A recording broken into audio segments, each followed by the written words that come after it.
advice but don't. Yeah. I will make the mic. Okay. I mean, I think that's if they're literate. Okay. Hello. I'll try to moderate or somehow this panel. I'm Alejo Cuervo, owner of Gigamesh, and I wanted to start commenting some gossip that is going around. There's people that calling this convention the Alejocon for some reason. And I mean, that's very, not flattering. On the contrary, it's hiding a lot of people doing a lot of work, far more work than I'm doing. So don't think this is Alejo convention. But this panel is.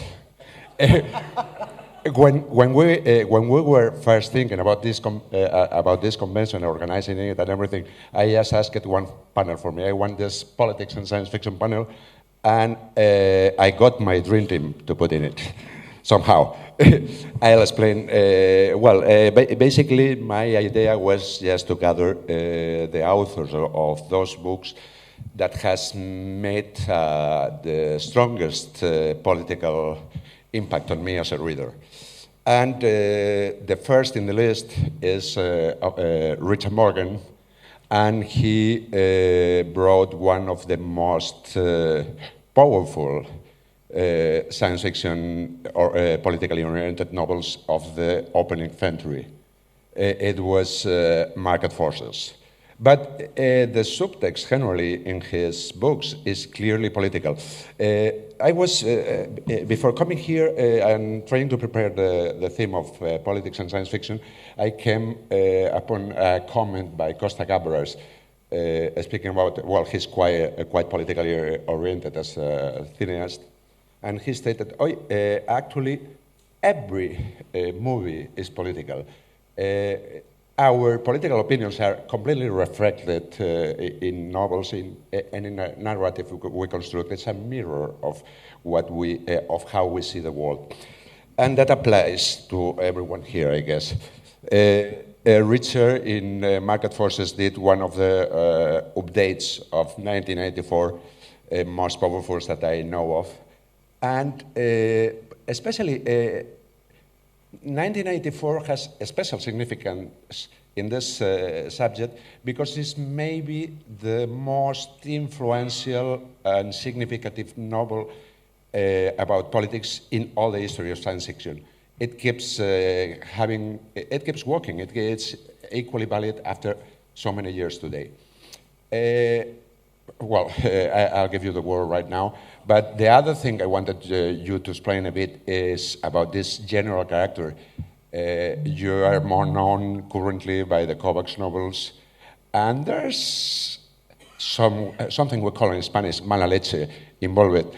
There's a lot of an angry voice behind that.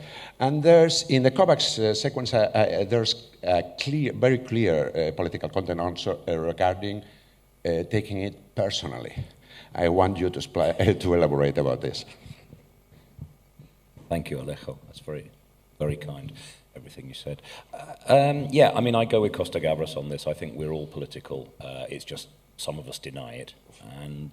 And also, there is a sort of political monolith in the sense that there's a way that the bulk of a population see the world and accept it.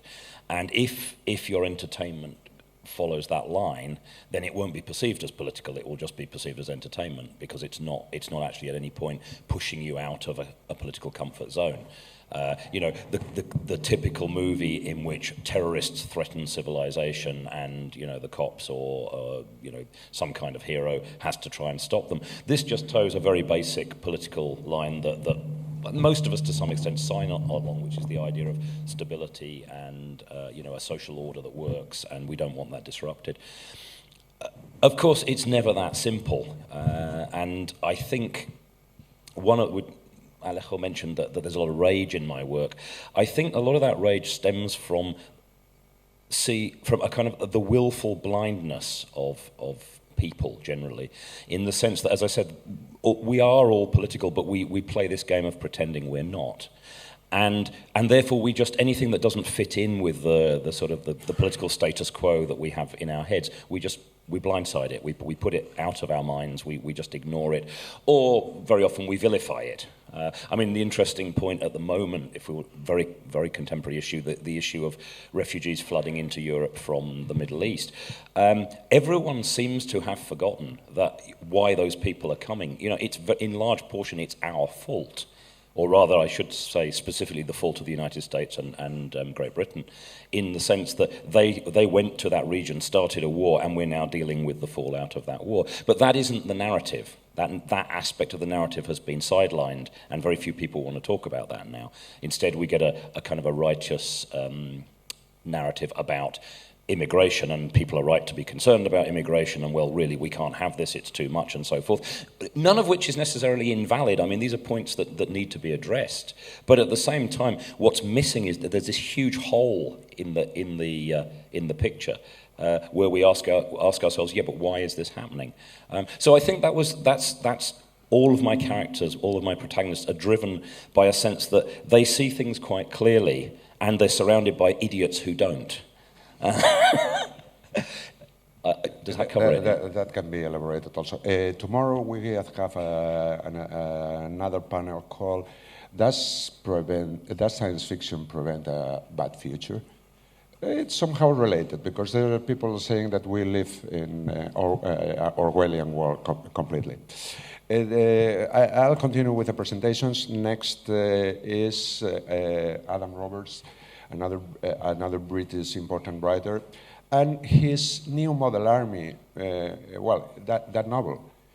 Most of the people read it as pure science fiction in its time when it was published, and they didn't pay the attention it really deserves. It was published in 2010,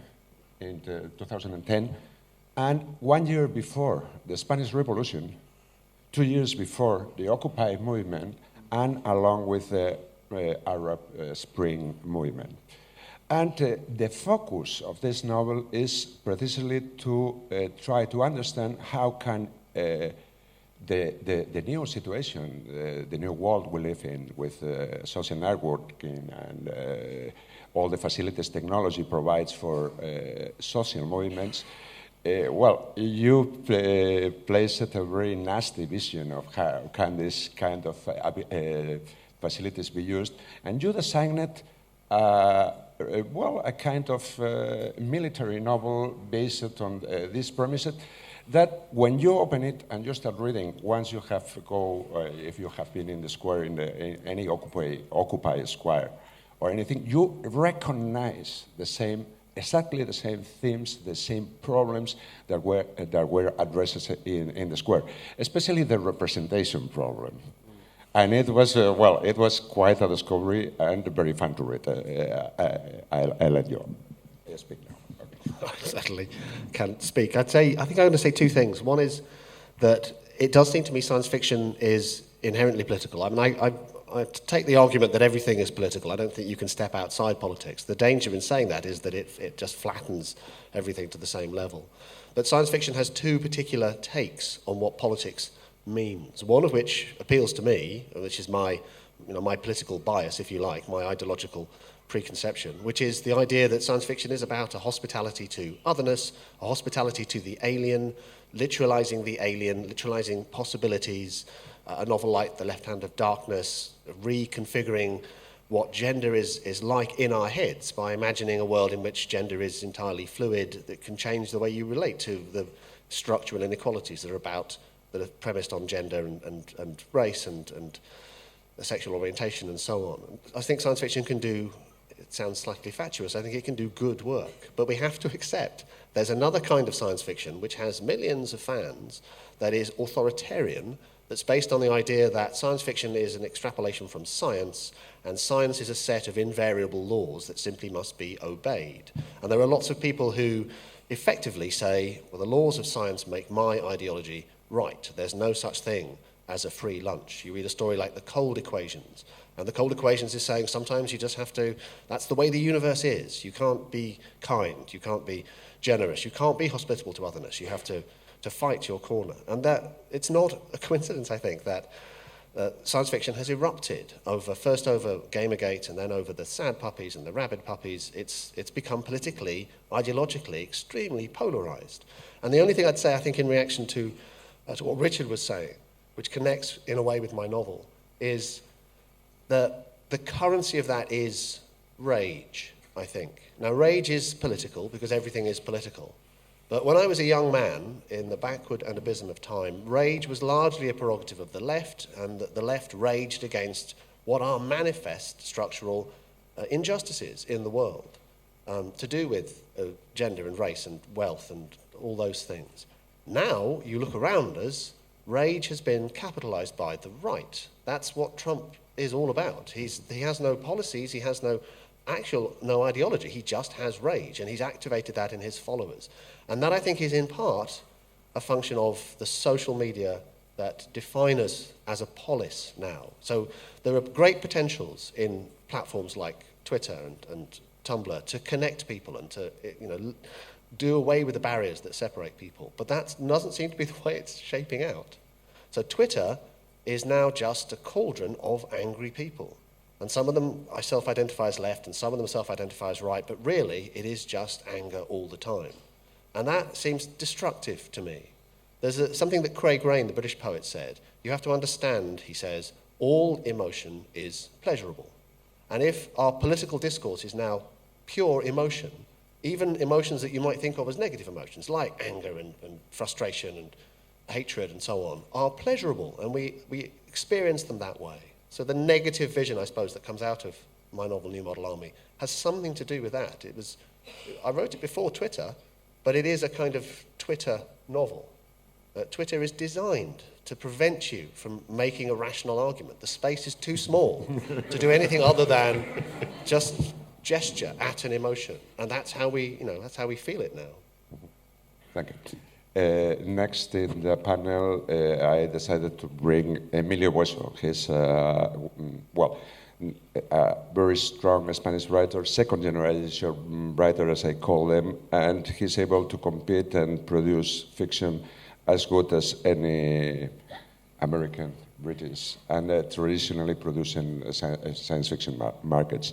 He became especially famous for one novel called Cenital that has a lot of political contents and a lot of resonance with the squares, with the Spanish Revolution movement and with the Occupy movement.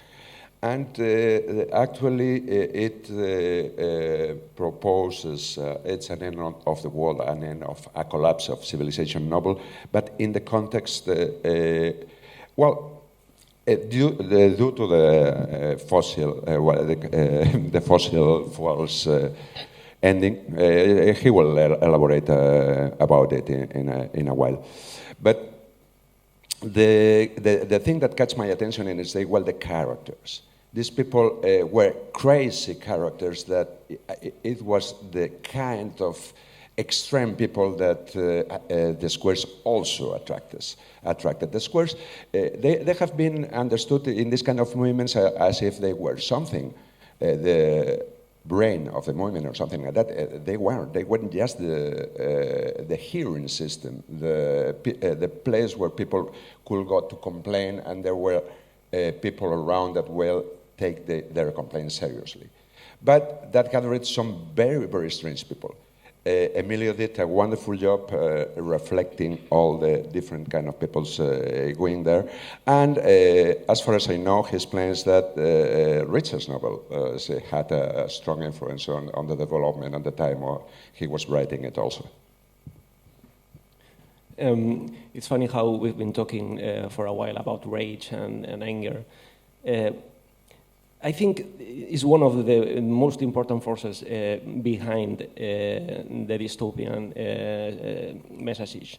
If you take a look, for instance, to 1984, when Orwell did that, he knew he was dying. I mean, and he was completely enraged against what he was seeing. I watched CNN and hold my breath. and wonder what will be of my country. And when I did Cenital, I didn't mean it to be a novel about the Indignados movement or the Spanish Revolution or peak oil, which is one of the most discussed topics in the novel, or the energy crisis or the economic crisis. But everything was in the news, and I was completely overwhelmed by that because I wasn't expected. We were raised in Spain, in a country, España va bien, was the message from that the media and the political parties were issuing to the population, that everything is okay. That's completely dystopian. And suddenly you wake up from one day to another, cold turkey, and you find out that everything is crumbling apart. And yes, what you just said a few minutes ago, it was something personal to me. I mean, I was enraged because I was starting to see all my neighborhood being thrown away to social exclusion.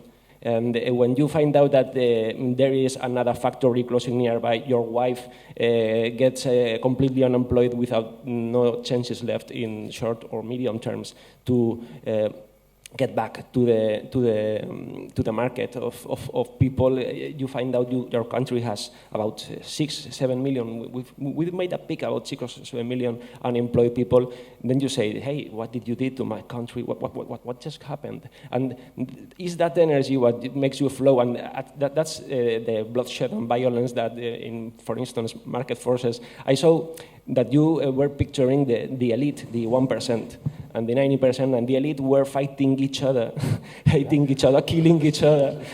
Those kind of things, when they say, get back with blood on your wheels, or don't get back at all, I was just wondering, it's like waking up from a nightmare, and I was writing horror until then, and that's the way I got most of in science fiction, just because I was completely angered, and I don't want to dismiss when I see all those people trolling in Twitter and Facebook, and I just don't get it personal and don't get upset at all.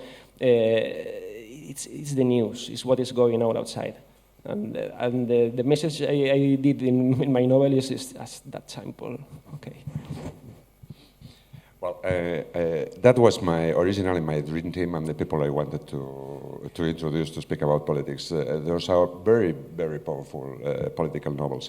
But, as a reader, I am limited. I read basically in English and Spanish, and I was not able to be more European than that. So Ian thought, okay, I'll put Alexander Popov from Bulgaria in that panel. I have no idea, I haven't read him, I don't know why the hell he has infiltrated my panel, but Ian put him here, and in Ian we trust. So he will explain us now why he's here. Thank you. Well, I haven't really written any I haven't written any novels, so... Don't worry, neither have I. Okay, so we're fine. So I guess what I can contribute here, I work professionally. I do research in artificial intelligence, but I also I dabble at researching theoretical basis of like the language of science fiction, how we read science fiction. I also teach a course on that, and I think I can. All we have talked about until now, we try to do exactly this with the texts we teach. We try to like focus the students' attention on exactly these blind spots, as Richard described them, these little battles that are fought on like in everyday life. And to write good political fiction, you have to realize that politics is everywhere and there's always different sides, and you have to examine all the different sides in order for your narrative to really take off. You have to write thick representation. And one nice example about the transformative power of science fiction that I've seen in my teaching is when we tried to teach a brilliant science fiction story by Thomas Disch and Guillaume, which is a brilliant story, but it's very difficult to really conceptualize what's going on. So the students had a really hard time when Angoulême. Okay, sorry, that's my mistake. My French is not so good. Don't worry. No, just to identify it for the public. It's one of the stories of Thomas Deasy in the 334 novel. And actually, Samuel Delaney, who's my favorite writer of science fiction, has written a whole book on that. So the students had a really hard time to even enjoy it. Like, it was very difficult. But once we started reading closely the story and trying to guide them through, to make them think about the political implications about what's happening in that story, because it's a story about people who are blind to the problems of this extrapolated future. And at the end of the class, they actually realized what it was all about, and suddenly they started liking it, or at least they started grappling with all those ideas. And I think that's the real value in science fiction. It really it exposes these little battles. There's a really nice essay by China Mieville called "The Limits of Utopia," and he basically says we are being made to believe that we live in utopias, but actually these are some other people's utopias. And for us, those utopias might actually be an apocalypse. So we have to question those visions. And I really like Delaney's, it's actually a term from Foucault. He borrows the heterotopia notion, that we are all different and we cannot really totalize everything, lump it together. We have to recognize that we are different and we have to synthesize, yeah. Well, most people agree here. We have, I think we have political affinity in this panel, somehow. Well, I did introduce you all, and actually, with every single presentation, I'm recommending a book. Those are, but now I wanted you to do the same for me. Please, every one of you, please state one recent novel with political relevance that you will recommend people to read. Okay. Okay, no problem. Maybe, but it would be very coward to recommend people Soft Apocalypse right now, because it's just what I prologued to this man, my publisher here. Okay, I've been prologuing Macintosh Soft Apocalypse. But you know what? I grew up as an author in the underground scene of the publishing in Spain, and there is also a novel I would like to talk about, which is La Polilla en la Casa del Humo. La Polilla en la Casa del Humo. There is no translation yet to... I don't know if he's around, maybe he's around. Okay, I didn't know you were here. That's our China, maybe. Okay. I mean, he's done a very nice dystopian speech, very different and somehow machinized and dark, and it's oppressive. I really like what he's done, and haven't seen so much lately in the Spanish scene. Your turn. It's a difficult question, but I think I would go with 2312 by Kim Stanley Robinson. It's I really love his novels, but this one is quite recent. It's several years ago it was published, and it's a brilliant. It's full of extrapolation about the future of the solar system, but it's also sort of very dense allegory about how we can think about politics. And it's very three-dimensional. It's not allegory like a simplistic representation. It's a great book. If you have read the Mars trilogy, which is I also highly recommend, this one kind of builds on that. Robinson is quite also one of the strongest Americans with political orientation in his works, and just to use the opportunity to comment that he will be in Barcelona next year into the program of Cosmopolis, speaking about climate change. Okay. And I would second that. The great strength of 2312 is precisely that it tries to actualize a heterotopia. It tries to imagine how it might be to get all these different kinds of people, all these different sorts and positions living together in this kind of spacious future history. So I'm going to recommend a classic novel, and I want to do it with a little preamble. We're talking about anger, we're talking about rage.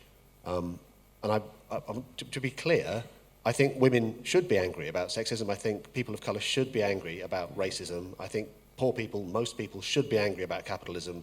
that's an appropriate response. But the problem, I think, is increasingly, however angry we are, Trump's supporters are angrier, have guns, and but I mean, even without the guns, they then swamp our agora, our shared spaces, our shared social spaces like Twitter, because they just shout us down.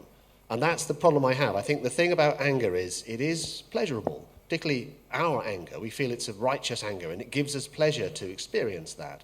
And I think pleasure is the real danger. So 1984 is a genuinely great novel. George Orwell is a writer who influenced me very profoundly as I grew up and I read him. And I'm not challenging that, I'm not arguing with that. But I think Huxley was right when he criticised Orwell for his portrayal of a tyrannical state that is maintained by brute force. He says that's not how tyranny actually works anymore. So when he wrote Brave New World, he put pleasure as the mechanism of tyranny. And it's a genuinely brilliant move. So everything that gives us pleasure is now how we are repressed. That's why I think dystopia is such a huge phenomenon, why no one writes utopias, possibly with the exception of Stan Robinson. There are so many dystopias, and the reason there are so many dystopias is because the dystopian world is one where we can indulge our baser pleasures. You go on the Hunger Games, you go to Westeros, and you can fuck who you like, and you can kill who you like, and you can be as angry and as raw as you want to be. And that is a mechanism of control. We need to be able to talk to one another. We need to be able to shift the political discourse into a more rational space. We need to get away from base anger, or from pleasure in a broader sense. That will put me out of business anyway. I think that's an interesting point, actually. But I mean, it's interesting. I don't worry so much about that because I do think places like Westeros are a kind of therapy. I mean, I think you go to those places and hopefully you come away from them thinking, Christ, I'm so glad we don't live in that world. Whereas fantasy used to be about worlds that people used to think, oh, I'd really like to go and live there. So in that sense, I see that as a progress. So I differ a little there. I'm going to cheat a bit with these recommendations. I concur very much with the idea that Adam's brought up about Huxley and the sort of the failure of Orwell's vision of brutalism as ascendant, because you need compliance, willing compliance. Fahrenheit 451 does that very well, and I'm still hanging on the movie that is supposed to be in the works of it, because I don't think we've ever lived in a society that was more like Bradbury's Fahrenheit 451 than we do now. I mean, right down to the seashell radios in the ears. I mean, we are there. We've got our iPads and our iPods and our wraparound world that ignores the actual reality. So Fahrenheit 451, I would say, of all the dystopian novels, is probably the most effective at looking at what we're doing now.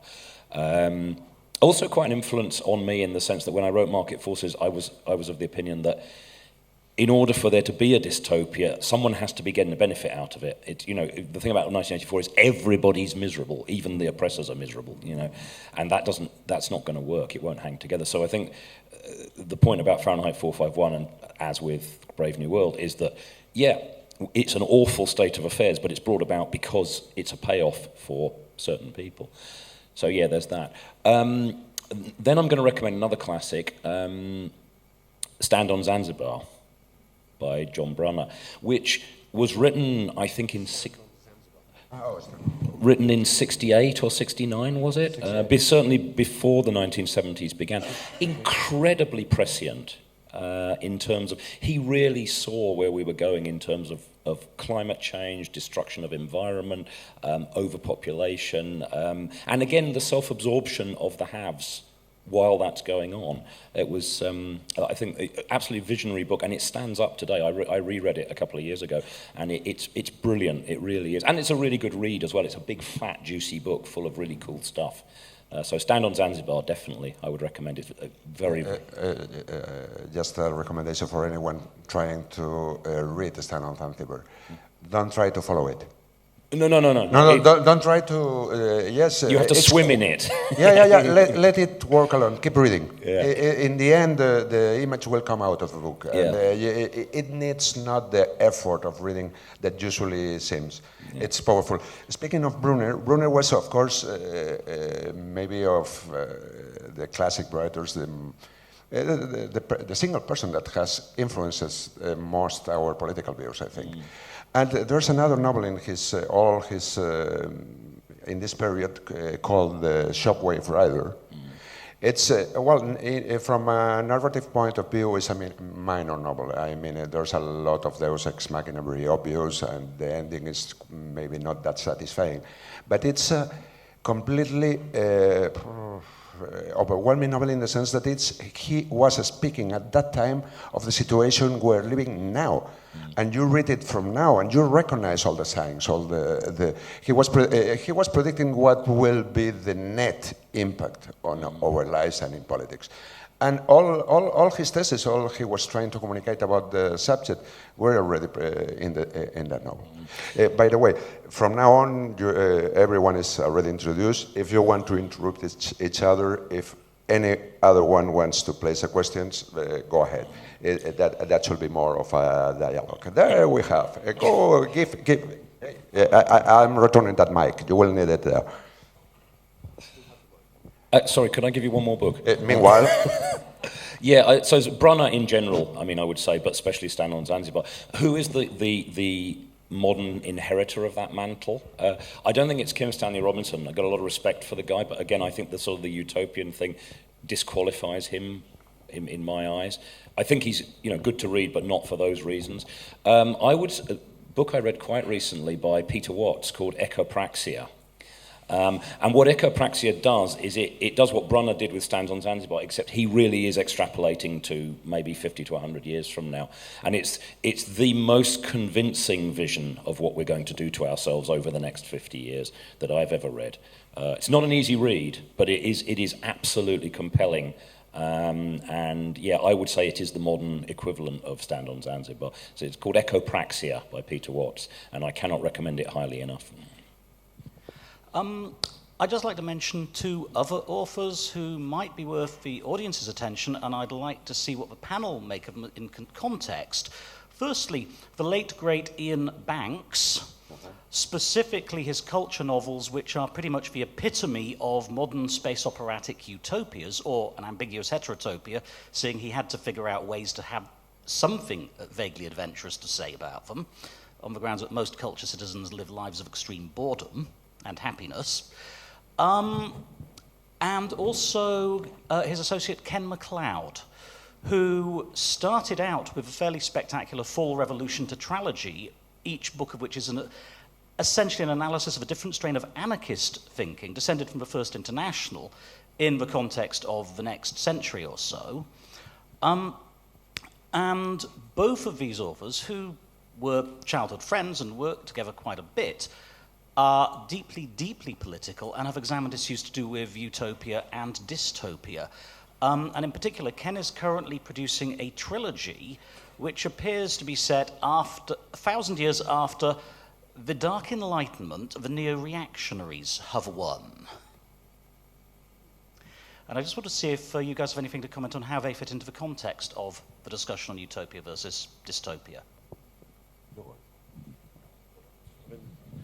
I yield to no one in my admiration for Banks and my love for his writing. He's a very entertaining writer, but as you say, his utopia is boring, and for that reason, he doesn't really write about his utopia, which I think is where, I'm going to disagree with Richard, I think this is where Robinson achieves something really quite remarkable. He does write about his utopia, he fleshes it out, and it makes you think, well, this could work. Whereas Banks's key textual strategy is to take people from his ideal utopia and to put them in some horrible place, to invent horrible aliens who've literalized hell and are torturing people, and then his thumb is in the balance in a sense. There's that. I mean, it appeals to me because I, like him, I'm a lefty and I share his preconceptions. But what the test it fails, I think, is exactly the test you were talking about. It's not thick. You don't think these others, these opposition, the Idirans, or whoever the aliens are that you're facing, they have a valid position as well. You feel, well, these are clearly the bad guys, and we're in the right. And that, I think, is dangerous.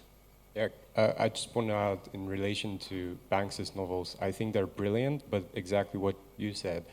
Like, this is a utopia that China Mieville calls like a Rorschach test. Like, you have to interpret that utopia, but it's already there. And it posits some really far futuristic developments, like miles-long spaceships with all-powerful AIs.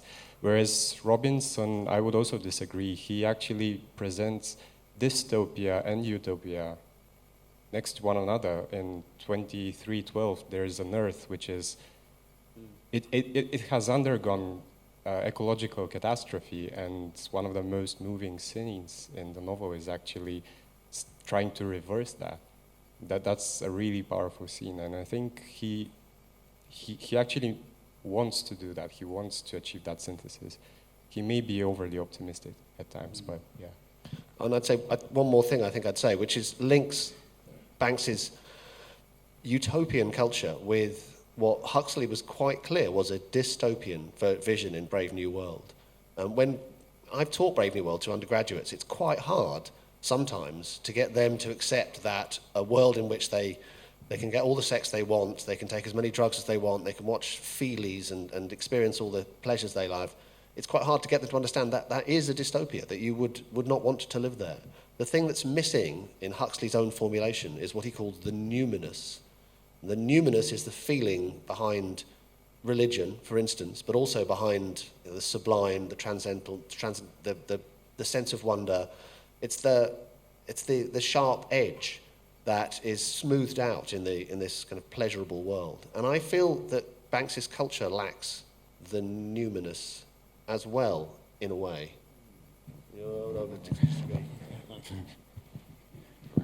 I don't know. I'm so much in love with Ian Banks.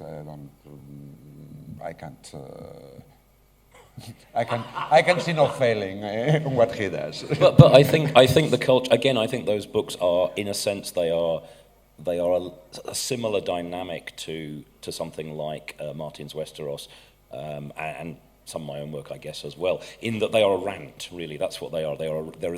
He's pouring his rage at injustice into... And yes, he does it by taking this world where we've fixed injustice and then sort of giving those people some other injustice to contend with. So, I mean, it's a dynamic that I think works if that's what you're looking for, if you're looking for this kind of discharge of rage. But yes, I mean, I take Adam's point that I don't think you ever really believe in the culture. You kind of accept it, but you never really buy into it. And you're never that curious about how it works either. That's the other interesting thing. You just go, oh, that's cool. And then it's fine, that's enough. Then you're off on an adventure that has very little to do with that. And I think you never find yourself going, yeah, well, I wonder how do they organise things on these huge drifting space barges and so forth.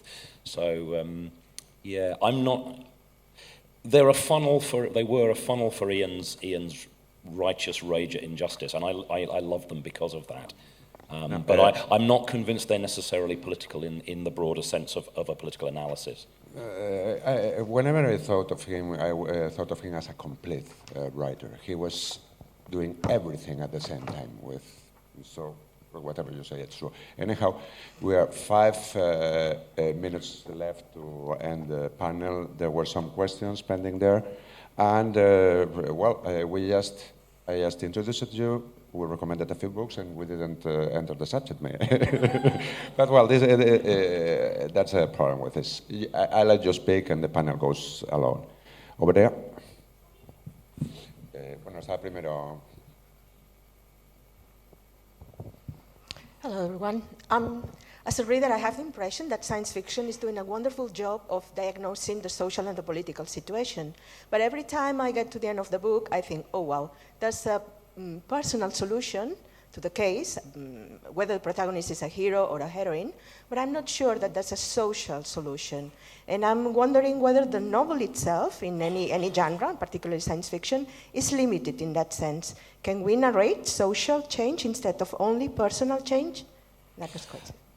Well, I think there are 2 points there, if I try and get to them very quickly. First of all, the personal is political and vice versa. So to a very real extent, any political change has to be personal change as well, because unless some persons change, then nothing will change at a structural level.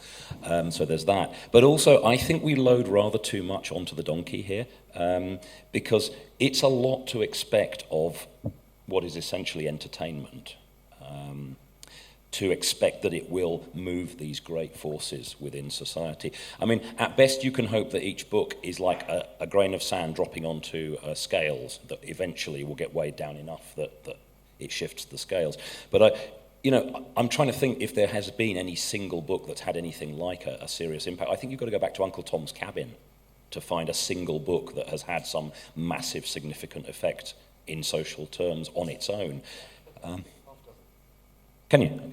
Well, yeah, I mean, I think Moore's Utopia did, I think Thomas Paine's Common Sense did, I think Bellamy's Looking Backwards did, I think Uncle Tom's Cabin did, I think there were novels written in this, I mean, Star Trek had as a science fiction text, had a measurable effect on the civil rights movement in the 1960s in terms of galvanizing popular support for women's rights and for black rights. I'm hijacking. Answering your question, sometimes I think that there is no solution for us as a society.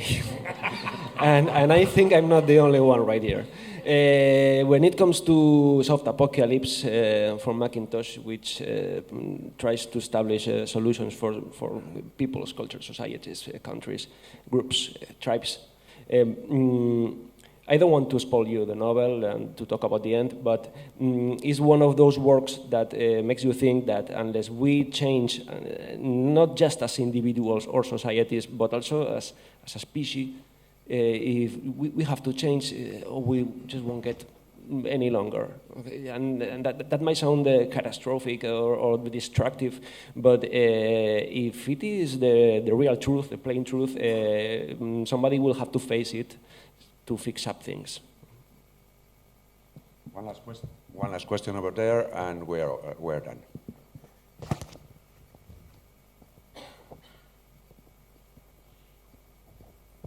I liked what Richard was saying about how the political is ultimately personal, and ultimately what we choose to read at the first point where we make the choice of I'm going to try giving this book a go is inherently political. And there's a kind of a running joke in the science fiction women's community of that there's only ever one woman permitted every decade. Le Guin is usually the one who's permitted each decade.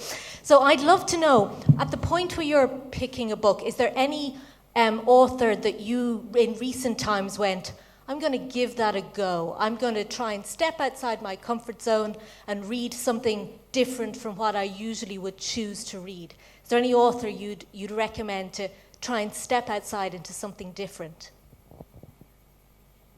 Just very quickly, I made a conscious decision about 6-7 years ago to read as many books by women as by men, and I'm sitting here as part of an all-male panel. I'm very conscious of that.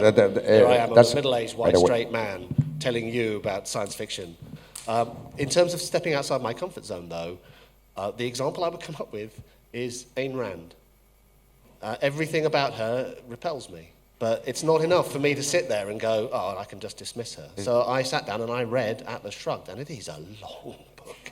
It's a science fiction novel. It's full of science fiction nova and novums and this, that, and the other. And it was an interesting experience. You have to try and enter into the lot. I mean, Ayn Rand is another writer who's had a measurable impact on the way actual politics happens in the world. But through her writing or through her sort of gallivanting in the American political community? Quite a lot, yes. We shall finish right here, but regarding also, we mentioned it mostly men and everything. I want to mention one woman writer, Canadian, that has a very long sequence of very real politics novels. It's Timeldo Champ. And Renegade is the first or the second in the cycle, I don't know. It's quite a complicated name. I don't quite remember it. It's published in Aqueduct Press.